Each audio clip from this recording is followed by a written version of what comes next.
നമസ്കാരം. ഈ മണിക്കൂർ വരെയുള്ള സമഗ്രമായ വാർത്തകളുമായി ഉച്ചവാർത്ത ആരംഭിക്കുകയാണ്. ആദ്യം നോക്കാം പ്രധാന വാർത്തകൾ.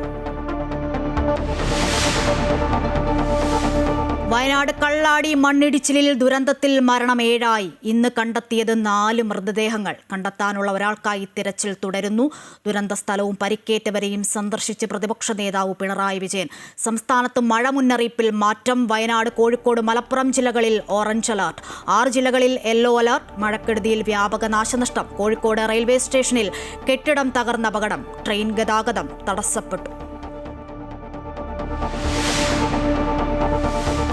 PSC പരീക്ഷാ തട്ടിപ്പിൽ ക്രൈംബ്രാഞ്ച് അന്വേഷണത്തിന് ഉത്തരവിറക്കിയ ആഭ്യന്തര വകുപ്പ്. PSC ആഭ്യന്തര വിജിലൻസ് അന്വേഷണം തുടങ്ങി. അട്ടിമറി നടന്നതായി സംശയിക്കുന്നുവെന്ന് പരാതിക്കാരന്റെ മൊഴി. PSC ആസ്ഥാനത്തേക്ക് യൂത്ത് കോൺഗ്രസ് നടത്തിയ മാർച്ചിൽ സംഘർഷം.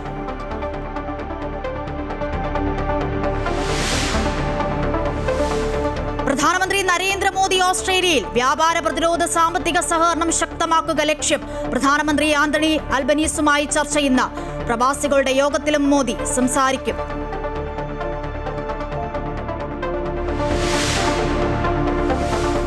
Thiruvananthapuram corporation councillor R. സുഗതന് ഇടക്കാല ജാമ്യം. വധശ്രമ കേസിലും പോലീസിനെ ആക്രമിച്ച കേസിലും ജാമ്യം അനുവദിച്ചത് നെടുമങ്ങാട് മജിസ്ട്രേറ്റ് കോടതി. നഗരസഭയിൽ സത്യപ്രതിജ്ഞ ചെയ്യാൻ കാപ്പ കേസിൽ കൂടി ജാമ്യം ലഭിക്കണം. കാഫിർ സ്ക്രീൻഷോട്ട് വിവാദത്തിൽ റിവേഷ് രാമകൃഷ്ണന്റെ മുൻകൂർ ജാമ്യാപേക്ഷ ഇന്ന് കോടതിയിൽ.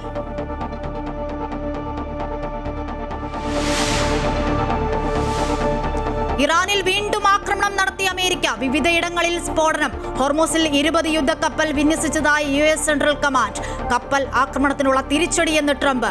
ഇറാൻ പരമോന്നത നേതാവ് ആയത്തുള്ള അലി ഖമനേയുടെ സംസ്കാരം ഇന്ന്.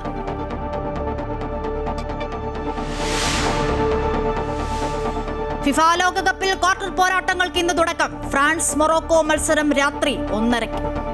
PSC പരീക്ഷാ തട്ടിപ്പിൽ ക്രൈംബ്രാഞ്ച് അന്വേഷണത്തിന് ഉത്തരവിറക്കിയിരിക്കുന്നു ആഭ്യന്തര വകുപ്പ്. അതേസമയം PSC ആഭ്യന്തര വിജിലൻസ് അന്വേഷണം തുടങ്ങിയിട്ടുണ്ട്. അട്ടിമറി നടന്നതായി സംശയിക്കുന്നുവെന്ന് പരാതിക്കാരന്റെ മൊഴി. കൂടുതൽ വിശദാംശങ്ങൾ, വിവരങ്ങൾ അൺഫിൽറ്റർ ഡിസൂസ തിരുവനന്തപുരത്തു നിന്നും നൽകും. അൺഫിൽറ്റർ, ഈ അട്ടിമറി നടന്നതായി എന്ന് സംശയിക്കുന്നു എന്നതാണ് പരാതിക്കാരന്റെ മൊഴി. ഇപ്പോൾ ഇതാ ക്രൈംബ്രാഞ്ച് അന്വേഷണത്തിന് ഉത്തരവിറക്കുമ്പോൾ, ആഭ്യന്തര വകുപ്പ് ഉത്തരവിറക്കുമ്പോൾ ഒപ്പം ആഭ്യന്തര വിജിലൻസ് അന്വേഷണവും ആരംഭിച്ചിട്ടുണ്ട് എന്നുള്ളതാണ്. നമുക്കറിയാം, കഴിഞ്ഞ ദിവസങ്ങളിലൊക്കെ വലിയ പ്രതിഷേധമാണ് കണ്ടത്. ഇന്നും ആ പ്രതിഷേധം തുടരുന്നു. തീർച്ചയായും PSC പരീക്ഷാ ക്രമക്കേടുമായി ബന്ധപ്പെട്ട് വലിയ രീതിയിലുള്ള പ്രതിഷേധം. ആ പ്രതിഷേധത്തിന് ഒരു അയവുമില്ല. ഇന്നും യൂത്ത് കോൺഗ്രസിന്റെയും മോർച്ചയുടെയൊക്കെ പ്രതിഷേധവും സമരങ്ങളും ഒക്കെ ഉണ്ടായിരുന്നു. ഇതിൽ ആഭ്യന്തര വകുപ്പ് കഴിഞ്ഞ ദിവസം മന്ത്രിസഭാ യോഗമാണ് വിജിലൻസ് അന്വേഷണത്തിന്, ക്രൈംബ്രാഞ്ച് അന്വേഷണത്തിന് ഉത്തരവ് പുറപ്പെടുവിച്ചത്. ക്രൈംബ്രാഞ്ച് IG അജിത ബീഗത്തിന് ചുമതല നൽകിക്കൊണ്ടാണ് അന്വേഷണത്തിന് തീരുമാനമെടുത്തത് മന്ത്രിസഭാ യോഗം. അതിന് പിന്നാലെ ഇന്ന് ആഭ്യന്തര വകുപ്പ് ഇത് സംബന്ധിച്ച് ഔദ്യോഗികമായി ഉത്തരവായി ഇറക്കിയിരിക്കുകയാണ്. അപ്പോൾ ഇന്നു മുതൽ ആഭ്യന്തര വകുപ്പിന്റെ ക്രൈംബ്രാഞ്ച് തന്നെ അന്വേഷണം ആരംഭിക്കും. പക്ഷേ അതേസമയം PSCയുടെ തന്നെ ആഭ്യന്തര വിജിലൻസ് SP ആണ് അന്വേഷണ ചുമതല ഏറ്റെടുത്തിരിക്കുന്നത്. അന്വേഷണമൊക്കെ ആഭ്യന്തര വിജിലൻസിന്റെ അന്വേഷണമൊക്കെ തുടങ്ങിയിട്ടുണ്ട്. ഇതിന്റെ ഭാഗമായി ഇന്നലെ വൈകിട്ടാണ് പരാതിക്കാരുടെ മൊഴി എടുത്തു തുടങ്ങിയത്. തിരുവനന്തപുരം സ്വദേശിയുടെ മൊഴി ഇന്നലെ വൈകിട്ട് രേഖപ്പെടുത്തിയിരിക്കുന്നു.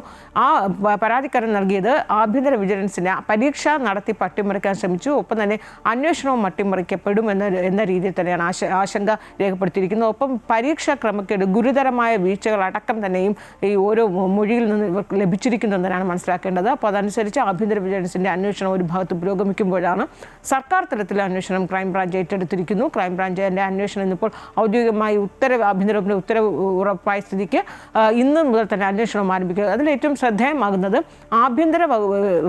ക്രൈംബ്രാഞ്ച് അന്വേഷണം നടക്കുമ്പോൾ സ്വാഭാവികമായും PSCയുടെ ആ പരീക്ഷയുമായി ബന്ധപ്പെട്ട ആസൂത്രണ ബോർഡ് പരീക്ഷ ബന്ധപ്പെട്ട ഫയലുകളും രേഖകളും ഒക്കെ തന്നെയും ക്രൈംബ്രാഞ്ച് ചോദിക്കും. അപ്പോൾ PSC ഈ ഫയലുകളൊക്കെ തന്നെയും ക്രൈംബ്രാഞ്ചിന് കൈമാറേണ്ടി വരുന്നൊരു സാഹചര്യം. ഇതൊക്കെ തന്നെ PSCയെ സംബന്ധിച്ച് PSCയുടെ ചരിത്രത്തിൽ തന്നെ ഇതാദ്യമായാണ് ഈ രീതിയിലൊരു അന്വേഷണം നടക്കുകയും ഫയലുകളൊക്കെ കൈമാറേണ്ടിയൊക്കെ വരിക. അപ്പോൾ PSC ഒരു ഭരണഘടനാ സ്ഥാപനമാണ്, നമുക്കറിയാം.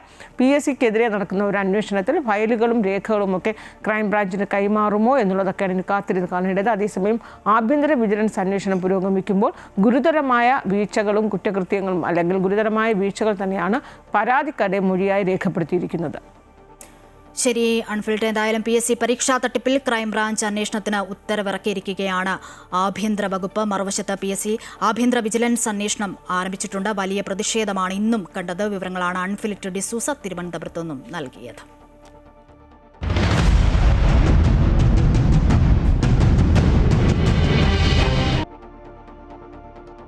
വയനാട് കള്ളാടി മണ്ണിടിച്ചിലിൽ ദുരന്തത്തിൽ മരിച്ചവരുടെ എണ്ണം 7ആയി. ഇന്ന് കണ്ടെത്തിയത് 4 പേരുടെ മൃതദേഹങ്ങളാണ്. ആദ്യ മൃതദേഹം കണ്ടെത്തിയത് 1-ാം സോണിൽ നിന്നുമാണ്.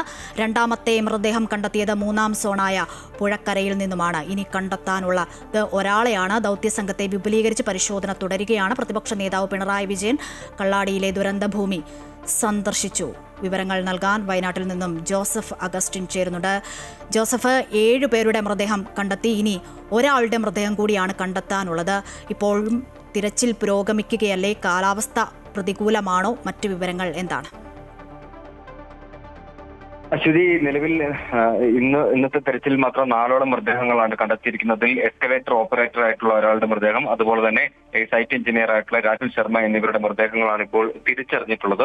എന്തായാലും ഇവരുടെ മൃതദേഹങ്ങൾ ഇപ്പോൾ പോസ്റ്റ്മോർട്ടം നടപടികൾ പൂർത്തിയാക്കി ഇപ്പോൾ മെഡിക്കൽ കോളേജ് ആശുപത്രിയിലേക്ക് നീക്കാൻ തുടങ്ങുകയാണ്. എന്തായാലും ഏറ്റവും പ്രധാനപ്പെട്ടത് ഇന്ന് രാവിലെ മുതൽ നടത്തിയ തെരച്ചിൽ ഫലപ്രദമായിരുന്നു. അതിൽ 4 മൃതദേഹങ്ങളും ഉച്ചയ്ക്ക് മുമ്പ് തന്നെ കണ്ടെത്താൻ സാധിച്ചിട്ടുണ്ട് എന്നുള്ളതാണ് ഏറ്റവും പ്രധാനപ്പെട്ടത്. രാവിലെ നടത്തിയ പരിശോധനയിൽ അതായത് സമീപത്തു നിന്നാണ് കൂടുതൽ മൃതദേഹങ്ങൾ കണ്ടെത്തിയത്.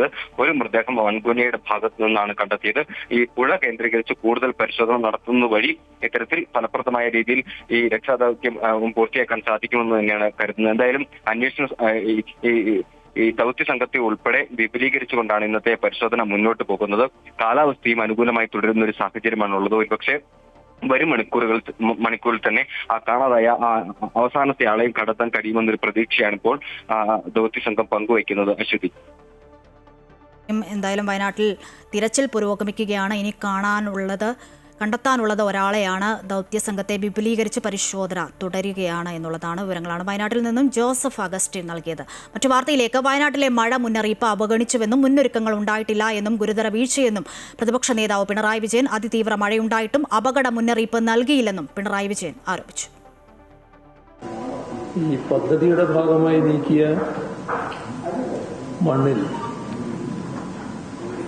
നല്ല ഭാഗം അവിടെ ഒരു കൂനിയായി കിടക്കുന്നുണ്ട്.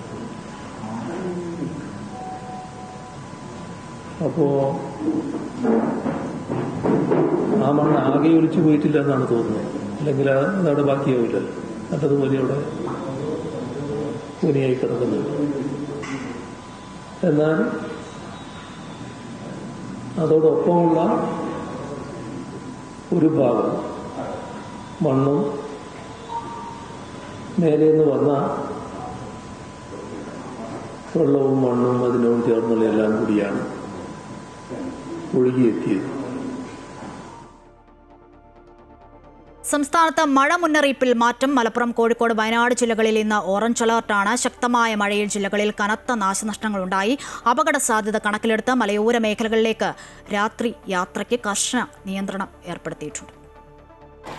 വടക്കൻ ജില്ലകളിൽ അതിശക്തമായ മഴയ്ക്കും മണിക്കൂറിൽ 50 കിലോമീറ്റർ വരെ വേഗതയിൽ ശക്തമായ കാറ്റിനും സാധ്യതയുണ്ടെന്നാണ് കേന്ദ്ര കാലാവസ്ഥാ വകുപ്പിന്റെ മുന്നറിയിപ്പ്.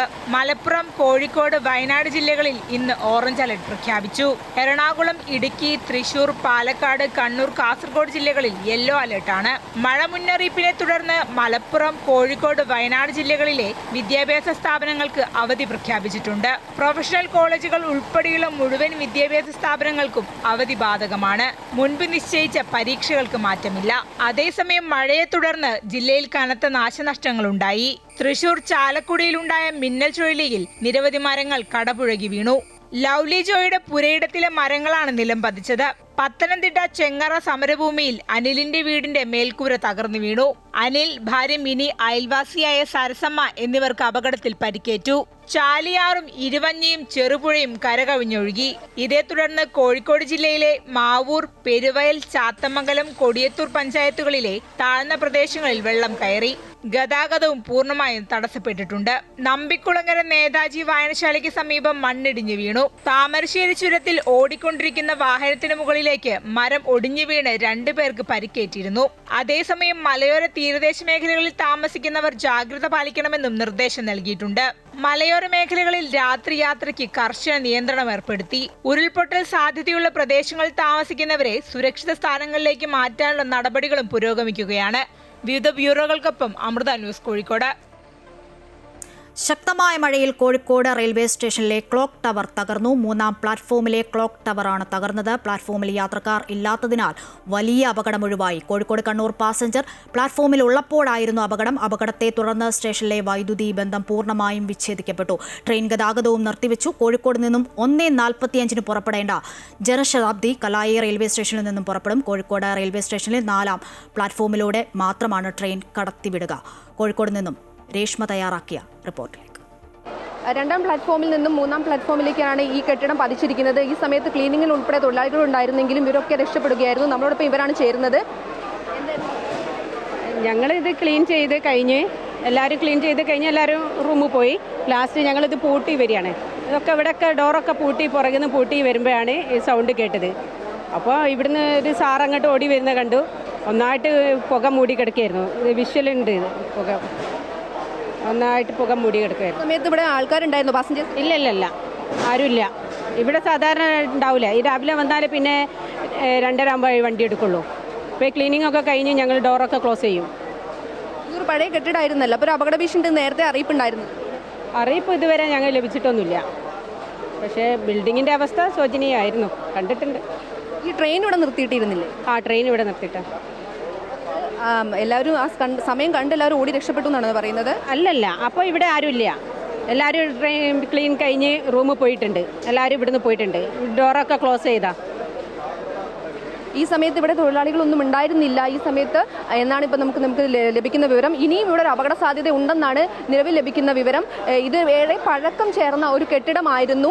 അതുകൊണ്ട് തന്നെ നേരത്തെ തന്നെ കനത്ത മഴയത്ത് ഇതിൻ്റെ ഒരു പൊടി ഭാഗങ്ങളെല്ലാം വീണു തുടങ്ങിയിരുന്നു. തുടർന്ന് സുരക്ഷാ ഉദ്യോഗസ്ഥരെത്തി ഇത് നിരീക്ഷിക്കുകയായിരുന്നു. ഇതിനിടെ കയർ കെട്ടി ഈ കെട്ടിടത്തിൻ്റെ മേൽഭാഗത്ത് സുരക്ഷാ ക്രമീകരിക്കുന്നതിനിടെയാണ് കെട്ടിടം വീണതെന്നാണ് ഇവിടെ നിലവിൽ തൊഴിലാളികൾ ഉൾപ്പെടെ പറയുന്നത്. നമുക്കറിയാം, കനത്ത മഴയായിരുന്നു 2 ദിവസമായി കോഴിക്കോട് ഉണ്ടായിരുന്നത്. ഈ റെയിൽവേ സ്റ്റേഷൻ നവീകരണ പ്രവൃത്തികൾ നടന്നുകൊണ്ടിരിക്കുകയായിരുന്നു. ഇതിനിടെയാണ് ഇത്തരം ഒരു അപകടം സംഭവിച്ചിരിക്കുന്നത്. ഭാഗ്യത്തിന് യാത്രക്കാരില്ലാത്തത് കൊണ്ടാണ് എല്ലാവരും രക്ഷപ്പെട്ടിരിക്കുന്നത്. നമുക്കറിയാം, ഇപ്പോൾ ഈ സമയത്ത് തന്നെ ഈ 1ാം പ്ലാറ്റ്ഫോമിൽ നിന്നും 4ാം പ്ലാറ്റ്ഫോമിൽ നിന്നും ആരും ഇവിടേക്ക് കടന്നു വരരുതെന്നാണ് നിലവിൽ നമുക്ക് നിർദ്ദേശം ലഭിച്ചിരിക്കുന്നത്. ഇനിയും വീഴാനുള്ള സാധ്യത ഉണ്ടെന്നാണ് ഇപ്പോൾ സുരക്ഷാ ഉദ്യോഗസ്ഥർ ഉൾപ്പെടെ പറഞ്ഞുകൊണ്ടിരിക്കുന്നത്. മഴയത്ത് ഇനിയും കെട്ടിടത്തിന്റെ അവശിഷ്ടങ്ങൾ പതിക്കുന്നുണ്ട്. അതുകൊണ്ട് തന്നെ യാത്രക്കാർ ഈ ഒരു പ്ലാറ്റ്ഫോമിലേക്ക് കടന്നു പോകരുതെന്നാണ് നിർദ്ദേശിച്ചിരിക്കുന്നത്. റെയിൽവേ ഉദ്യോഗസ്ഥരും ഫയർഫോഴ്സ് ഉദ്യോഗസ്ഥരും ഇവിടെ എത്തി സുരക്ഷാ ക്രമീകരണങ്ങളെല്ലാം നടത്തിക്കൊണ്ടിരിക്കുകയാണ്. രേഷ്മ തയ്യാറാക്കിയ റിപ്പോർട്ടാണ് കണ്ടത്. മുഴുവൻ റെയിൽവേ സ്റ്റേഷനുകളിലും സുരക്ഷാ ഓഡിറ്റിംഗ് വേണമെന്ന് PA മുഹമ്മദ് റിയാസ് MLA. പുതിയ കെട്ടിടങ്ങൾ നിർമ്മിക്കുമ്പോൾ തന്നെ പഴയ കെട്ടിടങ്ങളുടെ സുരക്ഷയും ഉറപ്പുവരുത്തണമെന്നും അദ്ദേഹം പറഞ്ഞു. ഇത് പരസ്യപ്പെടുത്തണമായിരുന്നു. ഇങ്ങനെ ഒരു അപകടകരമായ സ്ഥിതിയുണ്ട്.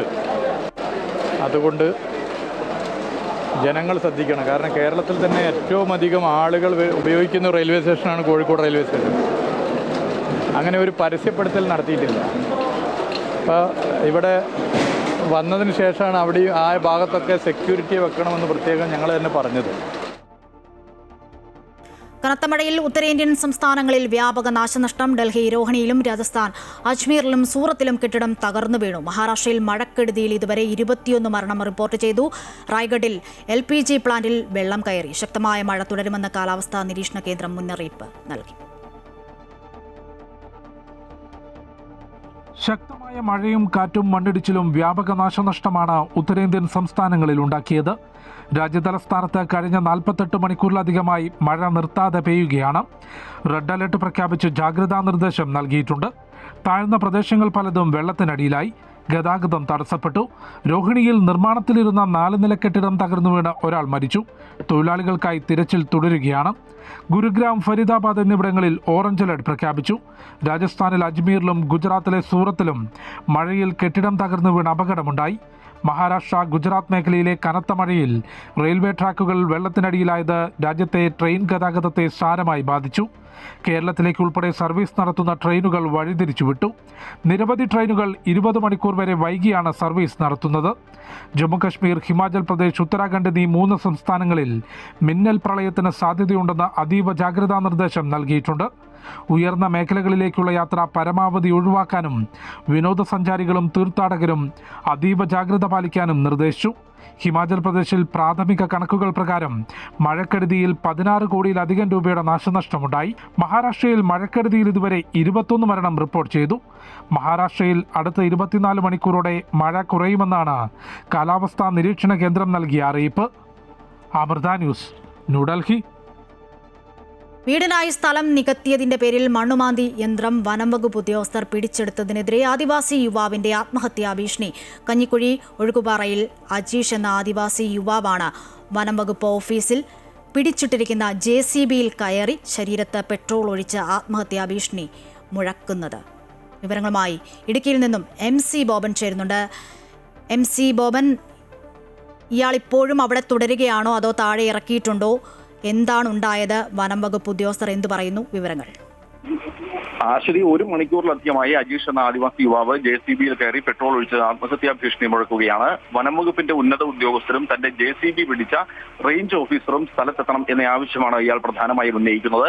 2019 അജീഷ് ഒരു JCB വാങ്ങുന്നത്. 2021 ഒരു സ്ഥലത്തിന് ഒരു വീടിന് വേണ്ടി മണ്ണെടുക്കുന്നതിനിടയിൽ വനഭൂമി കയ്യേറി നിർമ്മാണ പ്രവർത്തനം നടത്തിയെന്ന് ആരോപിച്ചാണ് ഈ വാഹനം പിടിച്ചെടുത്തത്. ഈ നിർമ്മാണ പ്രവർത്തനം നടത്തിയ സ്ഥലത്ത് 2 പാഴ്മരങ്ങൾ, ചെറിയ മരങ്ങൾ ഉണ്ടായിരുന്നു. ഇതിന് 500 രൂപ പിഴ ഈടാക്കണം എന്നായിരുന്നു വനംവകുപ്പിന്റെ നിർദ്ദേശം. ഇതനുസരിച്ച് ഇയാൾ പിഴ അടയ്ക്കാൻ തയ്യാറായിരുന്നു. എന്നാൽ 1 വർഷത്തിന് ശേഷം ഈ വാഹനവുമായി ഹാജരാകാൻ വനംവകുപ്പ് ഉദ്യോഗസ്ഥർ ആവശ്യപ്പെടുകയും ഈ അജീഷ് തന്റെ JCB വനംവകുപ്പ് ഓഫീസിൽ ഹാജരാക്കുകയും ചെയ്തു.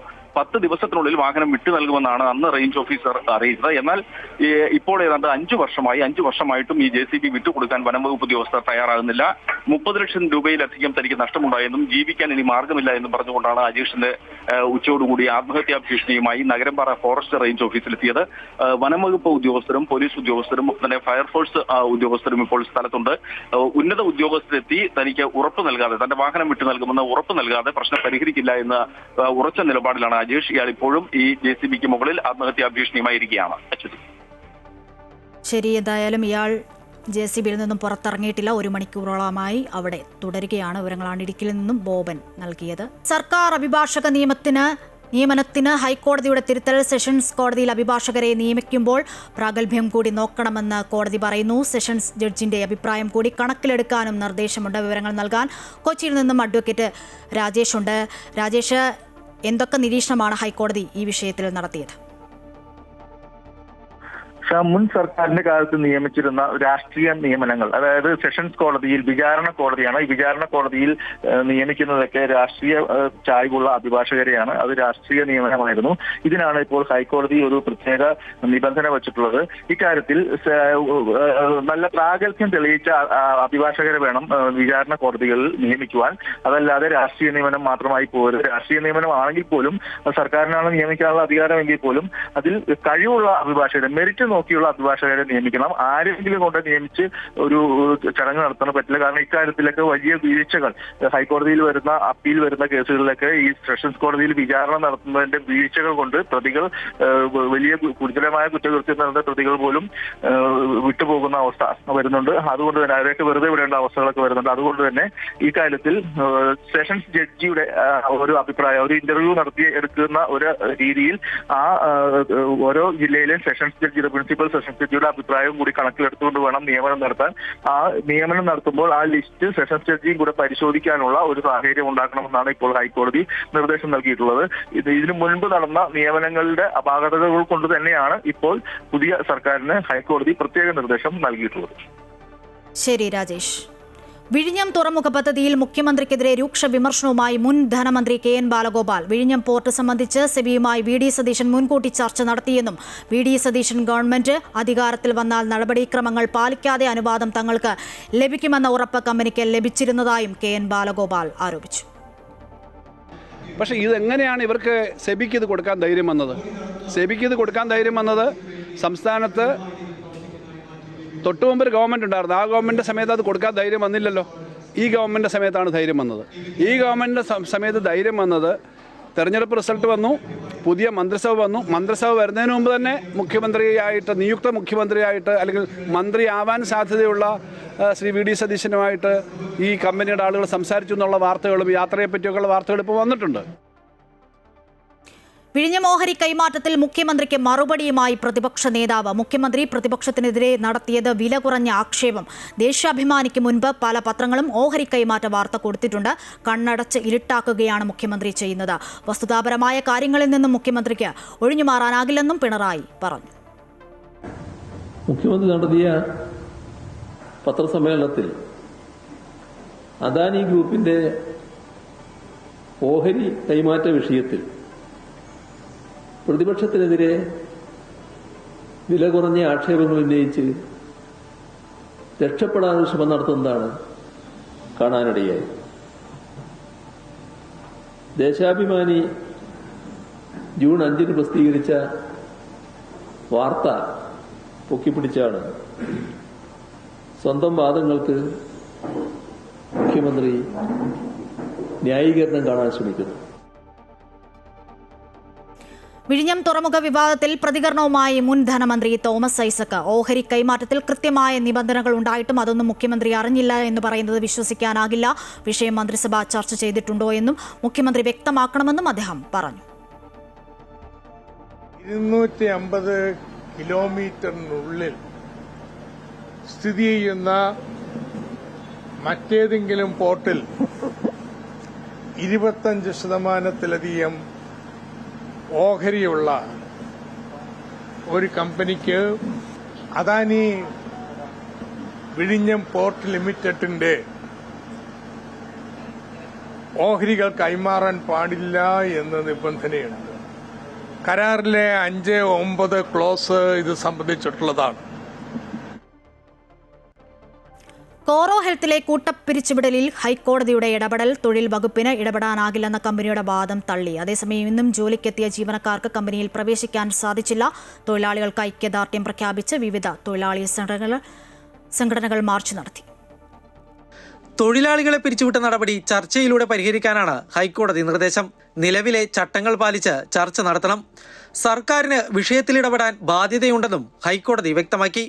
തൽസ്ഥിതി തുടരണമെന്ന ജില്ലാ ലേബർ ഓഫീസറുടെ ഉത്തരവ് നിർബന്ധിത ഉത്തരവല്ലെന്നും കോടതി പറഞ്ഞു. നാളെയാണ് സ്ഥാപനത്തിന്റെ ഉന്നത ഉദ്യോഗസ്ഥരും തൊഴിൽ മന്ത്രിയുമായുള്ള ചർച്ച.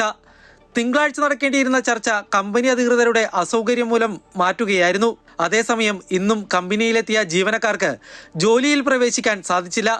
തൊഴിലാളികളെ പിരിച്ചുവിട്ട നടപടിയിൽ പ്രതിഷേധിച്ച് CITUയും INTUCയും ഇന്ന് കോറോ ഹെൽത്തിലേക്ക് മാർച്ച് നടത്തി. ജീവനക്കാർക്ക് തൊഴിൽ നഷ്ടപ്പെട്ടാൽ അതിന്റെ ഉത്തരവാദിത്വം സർക്കാരിനാണെന്ന് മാർച്ച് ഉദ്ഘാടനം ചെയ്ത മുൻ മന്ത്രി വി ശിവൻകുട്ടി പറഞ്ഞു. ഒരു സ്ഥാപനം അടച്ചുപൂട്ടണമെങ്കിൽ ഗവൺമെന്റ് മുൻകൂർ അനുവാദം വാങ്ങണമെന്നാണ് നിയമത്തിൽ പറയുന്നത്. ഈ സ്ഥാപനം ഗവൺമെന്റ് മുൻകൂർ അനുവാദം വാങ്ങാതെയാണ് ചെയ്തിരിക്കുന്നത്.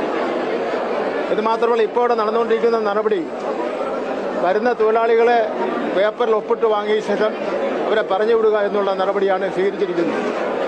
അതൊന്നും തൊഴിൽ നിയമങ്ങളിൽ പറയുന്ന കാര്യം മാത്രമല്ല, തൊഴിലാളി വിരുദ്ധ നടപടി കൂടിയാണ്. നാളെ നടക്കുന്ന ചർച്ചയ്ക്ക് ശേഷവും തൊഴിലാളികളെ ജോലിയിൽ പ്രവേശിക്കാൻ അനുവദിച്ചില്ലെങ്കിൽ സമരം ശക്തമാക്കുമെന്ന് INTUC സംസ്ഥാന പ്രസിഡന്റ് R ചന്ദ്രശേഖർ വ്യക്തമാക്കി. രാവിലെ ജോലിക്ക് വന്ന് സീറ്റിലിരുന്നു, സന്തോഷമായി കമ്പ്യൂട്ടർ ഓപ്പൺ ചെയ്യുന്നു, തലേ ദിവസത്തെ കാര്യങ്ങളെല്ലാം സിസ്റ്റം നോക്കുന്നു. 1 മണിക്കൂർ കഴിയുമ്പോൾ അവരെല്ലാം പിരിച്ചുവിട്ടതായി ഒരു അനൗൺസ്മെന്റ് വരുന്നു.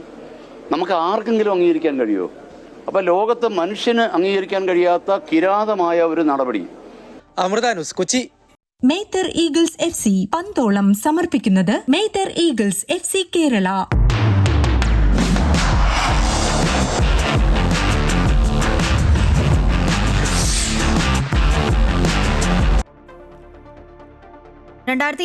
ലോകകപ്പ് സെമി ഫൈനലിന്റെ ആവർത്തനമാണ് ഇത്തവണത്തെ ആദ്യ ക്വാർട്ടർ ഫൈനൽ. രാത്രി 1:30 ഫ്രാൻസ് മൊറോക്കോയെ നേരിടുമ്പോൾ ആരാധകർക്ക് നെഞ്ചിടിപ്പാണ്. അന്നത്തെ തോൽവിക്ക് പകരം വീട്ടാൻ മൊറോക്കോയും തങ്ങളുടെ ആധിപത്യം നിലനിർത്താൻ ഫ്രാൻസും ഇറങ്ങുമ്പോൾ വാശിയേറിയ പോരാട്ടമായിരിക്കും നടക്കുക.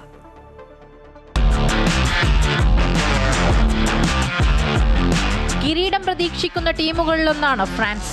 ക്വാർട്ടർ ഫൈനലിൽ മൊറോക്കോയെ നേരിടുമ്പോൾ വെല്ലുവിളികൾ ഏറെയാണ്. ശക്തരായ പോർച്ചുഗലിനെ ഉൾപ്പെടെ അട്ടിമറിച്ച ചരിത്രമുള്ള മൊറോക്കോയെ ഫ്രാൻസിന് അത്ര നിസ്സാരമായി കാണാനാകില്ല. ബോസ്റ്റണിലെ മസാച്യുസെറ്റ്സിലെ ഫോക്സ്ബറോ സ്റ്റേഡിയത്തിലാണ് തീപാറും പോരാട്ടം നടക്കുക.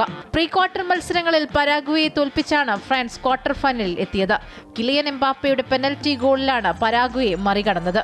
തകർപ്പൻ മുന്നേറ്റ നിരയിലൂടെ എതിരാളികളുടെ പ്രതിരോധത്തെ തകർക്കാൻ കഴിവുള്ള ടീമാണ് ഫ്രാൻസിന്. 2018 ചാമ്പ്യന്മാരായ ഫ്രാൻസ് 2022 ലോകകപ്പിൽ ഫൈനലിൽ അർജന്റീനയോട് പെനൽറ്റി ഷൂട്ടൌട്ടിലാണ് തോൽവി അറിഞ്ഞത്. ഇത്തവണ ഗ്രൂപ്പ് ഐയിൽ ഉൾപ്പെട്ട ഫ്രാൻസ് കളിച്ച 3 മത്സരത്തിലും കിടിലൻ ജയത്തോടെയാണ് റൗണ്ട് 32ലേക്ക് കടന്നത്. ഈ ലോകകപ്പിൽ തോൽവി അറിയാതെയാണ് മൊറോക്കോയും ഫ്രാൻസും ക്വാർട്ടറിലെത്തിയത്. ഇത്തവണ പ്രീ ക്വാർട്ടറിൽ കാനഡയെ പരാജയപ്പെടുത്തിയാണ് മൊറോക്കോ അവസാന 8ലേക്ക് യോഗ്യത നേടിയത്. അറ്റ്ലസ് ലയൺസ് എന്നറിയപ്പെടുന്ന മൊറോക്കോ കാനഡയ്ക്കെതിരെ മികച്ച കൗണ്ടർ അറ്റാക്കിംഗ് ഫുട്ബോളാണ് പുറത്തെടുത്തത്. അസദീൻ ഒനാഹിയുടെ ഇരട്ട ഗോളുകളായിരുന്നു അവരുടെ വിജയത്തിൽ നിർണായകമായത്. ക്യാപ്റ്റൻ ഹക്കീമിയുടെ മിന്നും ഫോമിലാണ് മൊറോക്കോയുടെ പ്രതീക്ഷ. റയൽ മാഡ്രിഡ് താരം ബ്രാഹിം ഡൈസും ഗോൾ കീപ്പർ യാസിൻ ബോനോയും മിന്നും ഫോമിലുള്ളത് മൊറോക്കോയ്ക്ക് പ്രതീക്ഷ നൽകുന്നതാണ്. 2022 ലോകകപ്പ് സെമി ഫൈനലിന്റെ ആവർത്തനമാണ് ഈ മത്സരം. ഫ്രാൻസിനോട് ഏറ്റുമുട്ടിയ മൊറോക്കോ എതിരില്ലാത്ത 2 ഗോളുകൾക്കാണ് തോൽവി വഴങ്ങിയത്. അന്നത്തെ തോൽവിക്ക് പകരം വീട്ടാൻ മൊറോക്കോയും തങ്ങളുടെ ആധിപത്യം നിലനിർത്താൻ ഫ്രാൻസും ഇറങ്ങുമ്പോൾ ക്വാർട്ടർ ഫൈനലിൽ വാശിയേറിയ പോരാട്ടമായിരിക്കും നടക്കുക. Sports desk, Amrita news. കപ്പക്കേസിൽ പ്രതിയായി ജയിലിൽ കഴിയുന്ന BJP Thiruvananthapuram corporation councillor R. സുഗതന് ഇടക്കാല ജാമ്യം അനുവദിച്ചു കോടതി. ചട്ടപ്രകാരം സത്യപ്രതിജ്ഞ ചെയ്യുന്നതിനായാണ് നെടുമങ്ങാട് കോടതി ജാമ്യം അനുവദിച്ചത്. ഈ മാസം 13 വൈകിട്ട് 5 മുതൽ 14 രാത്രി 9 മണി വരെയാണ് ജാമ്യം അനുവദിച്ചത്.